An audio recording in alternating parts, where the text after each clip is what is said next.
Vous êtes prêts? Vous êtes bien installés? Et si on dévorait ensemble une nouvelle histoire sans fin?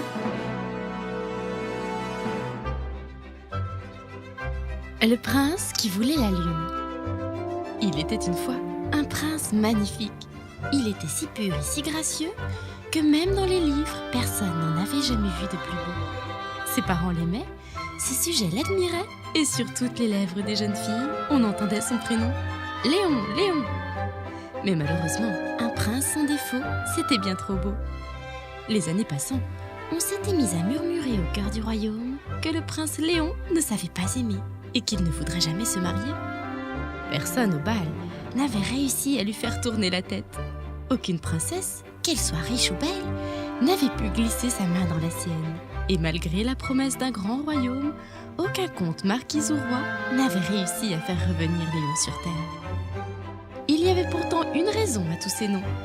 Le prince Léon était né un soir de pleine lune. Et comme la nourrice avait oublié de tirer le rideau de son berceau, la lune avait enjambé le balcon pour bercer le petit garçon. Captivé par tant de clarté et de beauté, les yeux du petit Léon s'étaient remplis toute la nuit des étoiles de la Voie lactée.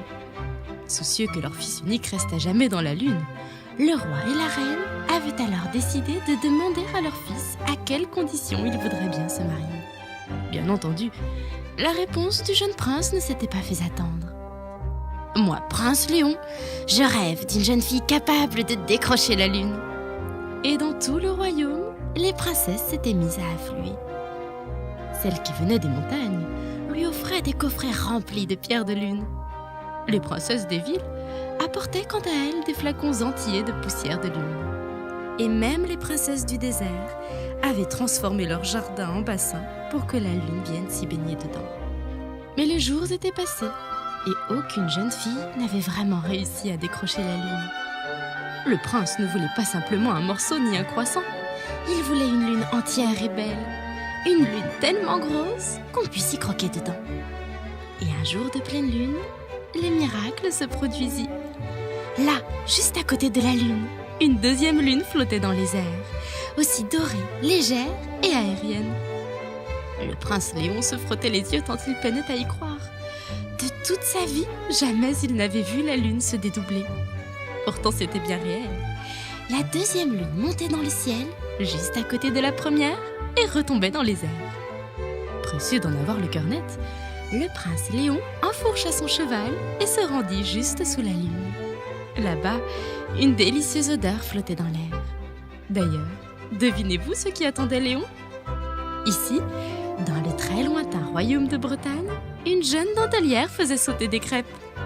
Les yeux pleins d'étoiles, le prince s'installa alors à sa table et découvrit la lune dont il rêvait dans son assiette.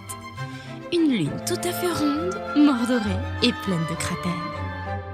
Tellement conquis et amoureux, le beau prince et la jeune dentelière se marièrent le soir même.